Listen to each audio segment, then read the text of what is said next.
میری جبین عقیدت سلام کہتی ہے، قبول ہو تو محبت سلام کہتی ہے۔ وعدے کے مطابق ہم آپ کے سامنے حاضر ہو گئے ہیں۔ جی ہاں، آپ کے نصاب میں شامل 10ویں جماعت کے طلباء طالبات کے لیے مغربی بنگال بورڈ میں جو شامل ہے تیسرے شاعر جناب شہریار صاحب، ان کی 2 غزلوں کی تشریح لے کر کے ہم آپ کے سامنے حاضر ہوئے ہیں۔ آج ہم آپ کے سامنے ان کی پہلی غزل کی تشریح پیش کرنے جا رہے ہیں، اور تشریح کے پیش کردہ ہیں سید حسن صاحب۔ السلام علیکم محترم ناظرین، حسب روایت آپ کے سامنے مدھیمک کے تعلق سے جو غزلیں بچوں کو پڑھنی ہیں وہ سراج اورنگ آبادی کی غزلیں، مرزا غالب کی غزلیں، ان کا خلاصہ آپ کے سامنے جو ہماری سمجھ میں آیا وہ پیش کرنے کی کوشش کی۔ آج لے کر حاضر ہوا ہوں شہریار کا کلام۔ یہ ایک اہم شاعر ہیں اور ان کی جو خوبی ہے وہ منفرد ہے شاعری میں بطور خاص۔ شہریار 1936 میں آپ کا جنم ہوتا ہے اور 2012 میں آپ انتقال فرماتے ہیں۔ ابتدائی زندگی میں یہ کرکٹر تھے، اسپورٹس سے تعلق ان کا تھا، لیکن ایک وقت ایسا آیا ان کی زندگی میں کہ خلیل الرحمن اعظمی شعر و ادب کے، علم و ادب کے ایک بڑے اہم نام میں ان کا شمار ہوتا تھا، جو علی گڑھ مسلم یونیورسٹی سے ان کا تعلق تھا، وہیں درس و تدریس کی خدمات انجام دے رہے تھے۔ ان سے ان کی تعلقات بحال ہوئے اور ایک وقت ایسا آیا کہ ان کی صحبت پا کر یہ شعر و ادب کی دنیا میں آ گئے۔ بحیثیت شاعر ان کی شاعری ایک منفرد شاعری تھی جو حسب روایت نہیں تھی۔ تمام شعراء میں ان کی شاعری کی پہچان بالکل الگ انداز سے ہوتی تھی، اور 2012 میں انتقال جب فرمایا، اس سے پہلے 8-9 سال پہلے 2003 میں ان کے کلام کے مجموعے کو ساہتیہ اکیڈمی نے، جو دہلی میں ہے، اس نے دھند کی روشنی کے نام سے کلام کو پیش کیا،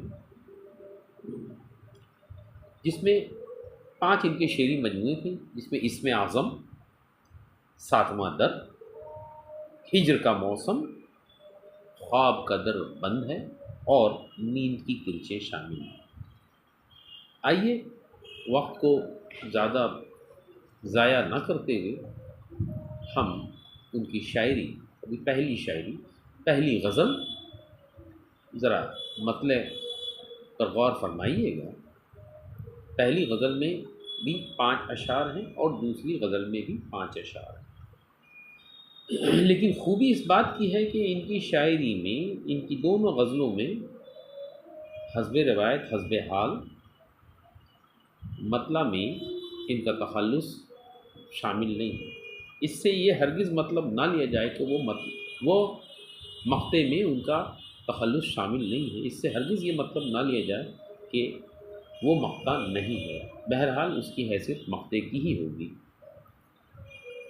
فرماتے ہیں اپنے مطلع میں، پہلی غزل کا مطلع ہے، کہتے ہیں بام و در کی قید سے مجھ کو رہا کس نے کیا، بام و در کی قید سے مجھ کو رہا کس نے کیا، دشت کی وسعت کے حق میں فیصلہ کس نے۔ ذرا غور فرمائیے کہ مطلع میں جو انداز ہے وہ ایک سوالیہ انداز ہے، استفہامیہ انداز ہے. بام و در، بام کے معنی ہوتے ہیں چھت اور در کے معنی ہوتے ہیں دروازے. یہاں دراصل بام و در سے شاعر کی مراد ہے اپنا گھر، جہاں انسان چین کی نیند سوتا ہے، جہاں انسان آرام سے اپنی زندگی گزارتا ہے. بام و در کی قید سے مجھ کو رہا کس نے کیا. رہائی کے معنی آزادی کے ہوتے ہیں. دشت کی وسعت کے حق میں فیصلہ کس نے. یہ انسان کے حالات ہوتے ہیں جو انسان کو بسا اوقات اس کا اپنا وطن، اس کا اپنا گھر چھوڑنے پر مجبور کر دیتا ہے. آج کے انسان کے ساتھ وہ پریشانیاں حائل ہیں جو اسے چین لینے نہیں دیتی. کون نہیں چاہتا کہ وہ اپنے گھر میں رہ کر، اپنے بال بچوں کے ساتھ رہ کر اپنی زندگی بہر صورت گزارے، لیکن حالات اس لائق نہیں چھوڑتے انسان کو، وہ مجبور کر دیتے ہیں. بہت سارے اس کے اسباب ہو سکتے ہیں، اور انہی اسباب کا شکار وہ انسان ہوتا ہے کہ اپنے گھر بار کو، اپنے وطن کو چھوڑ کر دوسری جگہ آشیانہ بناتا ہے، اپنا ٹھکانہ بناتا ہے. دراصل آج کی ضرورت ہے، آج نظر اٹھا کے دیکھ لیجئے کون شخص ہے جو خیر و عافیت سے اپنے گھر پہ ہو اور 2 وقت کی روٹی اسے سکون سے مل جائے. یہ پیٹ کی آگ ہے جسے بجھانے کے لیے اسے در در کی ٹھوکریں کھانی پڑتی ہیں. شاعر نے یہی ہماری ضرورتوں کے تحت یہ بتایا کہ بام و در کی قید سے مجھ کو رہا کس نے کیا. ظاہر ہے کس نے کیا؟ حالات نے کیا، حالات کا شکار ہے وہ. دشت کی وسعت کے حق میں فیصلہ کس نے کیا. دشت کہتے ہیں بیابان کو، جنگل کو، صحرا کو. وسعت کے معنی پھیلاؤ کے ہوتے ہیں. گویا آج کا انسان اپنی ضرورتوں کے تحت اپنی زندگی گزارنے پر مجبور ہے. یہ مسئلہ ہے. اب آئیے اسی غزل کا جو دوسرا شعر ہے پیش خدمت ہے کہ جاگتے رہنے کی دولت دی تھی مجھ کو رات میں. رات میں کیا دی تھی؟ جاگنے کی دولت دی تھی. اچھا، جاگنے کو دولت سے تعبیر کی گئی ہے. نیند کی لذت سے لیکن آشنا کس نے کیا. اب 2 چیزیں ہیں، ایک تو جاگنے کی دولت ہے اور دوسرے نیند کی لذت ہے. 2 بالکل مختلف چیزیں ہیں، ایک دوسرے کی متضاد ہیں. رات بھی عجیب پرفریب ہے، اس کا ایک الگ انداز ہے، اس کی خوبصورتی ایک الگ ہے. اگر اس کی خوبصورتی کو، آسمان پہ تاروں کو دیکھنا چاہتے ہیں، چاند کی صورتوں کو دیکھنا چاہتے ہیں، ایک آسمان کا نظارہ کرنا چاہتے ہیں جو آپ کے دل کو موہ لینے والی وہ خوبصورتی ہے، تو ظاہر ہے اس کے لیے آپ کو جاگنے کی ضرورت پڑے گی، اور طرح طرح سے اس کا آپ نظارہ کر سکتے ہیں. آپ کو قلبی اور ذہنی سکون بھی حاصل ہوگا. لیکن ایک طرف نیند بھی تو ہے جو آپ کو سونے پر مجبور کرتی ہے. تو شاعر یہ دونوں جو سہولتیں ہیں، دونوں آسانیاں ہیں، ان کو وہ حاصل کرنا چاہتا ہے. رات کی جاگنے کے بعد وہ آسمان کی سیر کرنا چاہتا ہے، آسمان کے نقشے کو دیکھنا چاہتا ہے، آسمان کی خوبصورتیوں سے محظوظ ہونا چاہتا ہے، اور دوسری طرف وہ بستر آغوش میں رہنا بھی چاہتا ہے. تو جاگتے رہنے کی دولت، یہ دولت ہو گئی جو آسمان کی خوبصورتی کو وہ دیکھنا چاہتا ہے. تو جاگتے رہنے کی دولت دی تھی مجھ کو رات میں. ظاہر ہے رات ہی رہیں گے تبھی تو ہم جاگیں گے، ورنہ ہم تو سو جائیں گے. جاگتے رہنے کی دولت دی تھی مجھ کو رات نے، نیند کی لذت سے لیکن آشنا کس نے کی. تو شاعر یہی چاہتا ہے کہ کم سے کم نیند کی آغوش میں بھی ہو. اس کا ایک الگ مزہ ہے. نیند بھی بہت بڑی دولت ہے. تو دونوں دولتوں کو وہ آج کا انسان جو ہے وہ اپنی دامن میں سمیٹنا چاہتا ہے، جاگنے کی بھی دولت ہے جو آسمان کی خوبصورتیوں سے محظوظ ہونا چاہتا ہے، اور نیند کی لذت کو بھی کھونا نہیں چاہتا ہے۔ یہ آج اس شعر کا یہ خلاصہ ہے جو آپ سمجھ رہے ہیں اور جو ہماری سمجھ میں آیا ہے۔ اب اس کے بعد دیکھیے ایک اور شعر آتا ہے، کہتے ہیں کہ ایک ایک کر کے ہوئیں تاریک ساری بستیاں، ایک ایک کر کے ہوئیں تاریک ساری بستیاں، تیرے ذمے کام یہ پاگل ہوا کس نے کیا۔ ذرا دیکھ لیجیے، حالات ایسے ہو گئے، دلوں میں کدورتیں ہو گئیں، نفرتیں پیدا ہو گئی ہیں۔ وہ ہوا جو انسان کو زندگی بخش سکتی تھی، آج ایسی ہوا چلی جس سے انسان کی زندگی ملیا میٹ ہو رہی ہے، جس سے وہ موت کے قریب پہنچ گیا ہے، بستیاں ویران ہو چکی ہیں۔ وہ کون سی نفرتیں پھیل رہی ہیں سماج میں جس نے انسانی زندگی کو ختم نیست و نابود کر دیا۔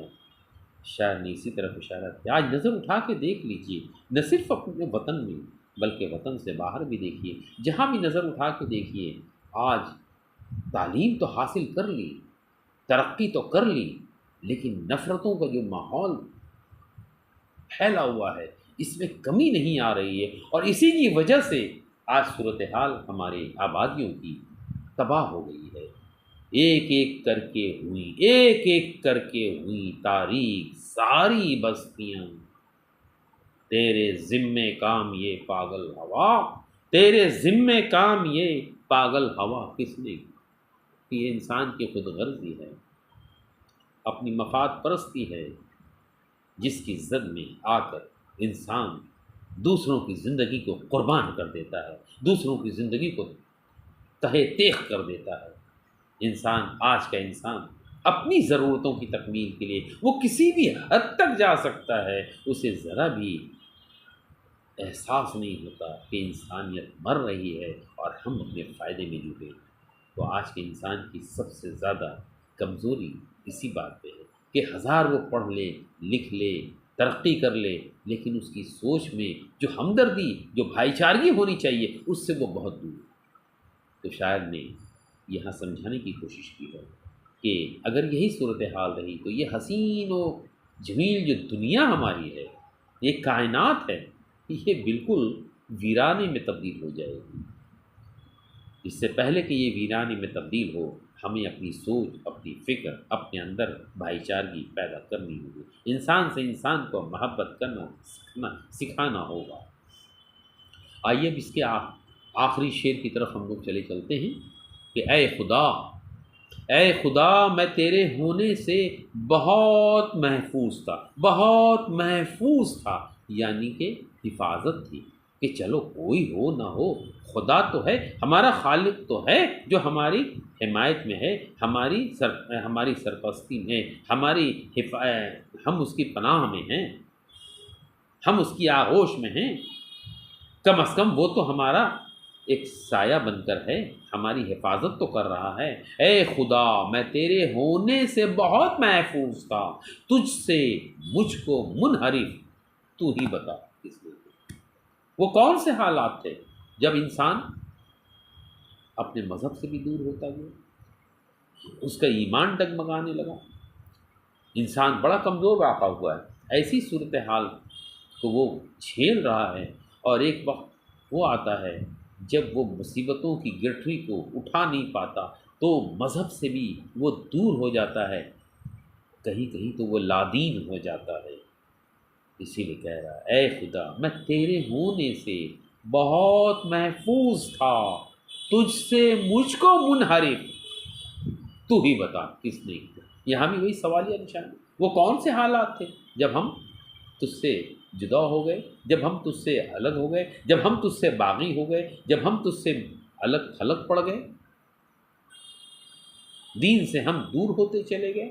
نتیجہ یہ ہوا کہ ہم بربادی کی طرف جاتے گئے، بربادی کی طرف بڑھتے گئے۔ تو شاعر نے یہاں بھی مجھے بتانے کی کوشش کی ہے کہ حالات پر بہرحال ہمیں قابو رکھنا چاہیے، اور ایمان کی پختگی اول شرط ہے۔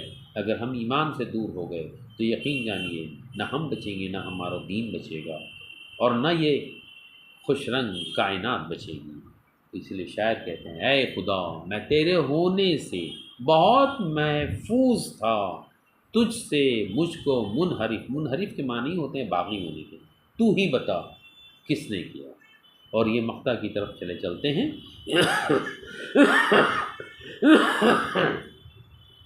میرے ساحل پر کھڑے ہونے سے یوں شاکی نہ ہوتا، یوں مانے اس طرح، شاکی مانے شکایت کرنے والا۔ میرے ساحل پر ساحل کہتے ہیں دریا کے کنارے کو۔ میرے ساحل پر کھڑے ہونے سے یوں شاکی نہ ہو تیرا استقبال اے موج بلا، کس کی موج بلا، مصیبتوں کا ایک طومار، ہر طرف سے انسان گھرا ہوا ہے، یعنی انسان ہی ہے وہ جو ہر بلا ہر مصیبت کا مردانہ وار مقابلہ کرتا ہے۔ تو شکایت نہ کر کہ میں ساحل پر کھڑا ہوں۔ جب کوئی مصیبت آتی ہے تو وہ انسانی ہوتا ہے جب اس مقابلے کا ڈٹ کر مقابلہ کرتا ہے۔ اسی لیے شاعر کہہ رہا ہے کہ میرے ساحل پر کھڑے ہونے سے یوں شاکی نہ ہو تیرا استقبال اے موج بلا، کس نے کیا؟ ظاہر ہے وہ انسان نے کی۔ اللہ نے وہ مادہ دیا ہے کہ انسان ہر مصیبت کو بخوبی جھیل سکتا ہے اگر اس کے اندر واقعی ہمت ہے، عزم ہے، اس کی سوچ میں ایک مثبت پہلو ہے تو وہ جھیل لے گا۔ شرط یہ ہے کہ وہ ڈٹ کر مقابلہ کرتا ہو، تو وہ کسی بھی مصیبت سے گھبراتا نہیں اور ٹھنڈے دماغ سے اپنے حالات کے تحت وہ مصیبتوں سے نبرد آزما بھی ہو جاتا ہے، اس سے اس کی رہائی بھی ممکن ہو سکتی ہے۔ تو دیکھیے ایک بڑے خوبصورت انداز میں شہریار صاحب نے اپنے اس پہلے کلام میں یعنی پہلی غزل میں، جہاں آپ کو مطلب بھی ملا اور چند اشعار بھی ملے اور اس کے بعد آخری شعر کے بعد ایک مقطع ملا، اور بڑے آسان انداز میں شاعر نے آج کے مسائل کو پیش کرنے کی کوشش کی ہے کہ آج کا انسان کس کرب اور پریشانی کی زندگی گزار رہا ہے، اسے کس انداز سے اس کی زندگی بدل رہی ہے حالات کے تحت، اس پر بہت خوبی سے انہوں نے اس شعر کے ذریعہ اسے پیش کرنے کی کوشش کی ہے۔ امید ہے آپ کو ہمارا یہ خلاصہ کسی کام کسی لائق محسوس ہوگا۔ اگر پسند آئے تو اسے ضرور شیئر کریں اور اسے لائک کریں، اور ہاں ایک بات اور، اگر کچھ کمی ہو تو اس کی نشاندہی بھی کر دیں، اپنے کمنٹ سے ہمیں ضرور نوازیں، اس سے بڑی روشنی ملتی ہے۔ اور اگر اساتذہ کرام اگر اس کو دیکھ رہے ہوں سن رہے ہوں تو میری ان سے التماس ہے کہ وہ میری اگر اس میں کہیں کچھ کمی بیشی محسوس کرے تو للہ مجھے فون کر کے یا میری کمیوں کو آپ ضرور مجھ سے بتا دیں تو میں آپ کا ممنون ہوں گا۔ بہت بہت شکریہ۔ السلام علیکم۔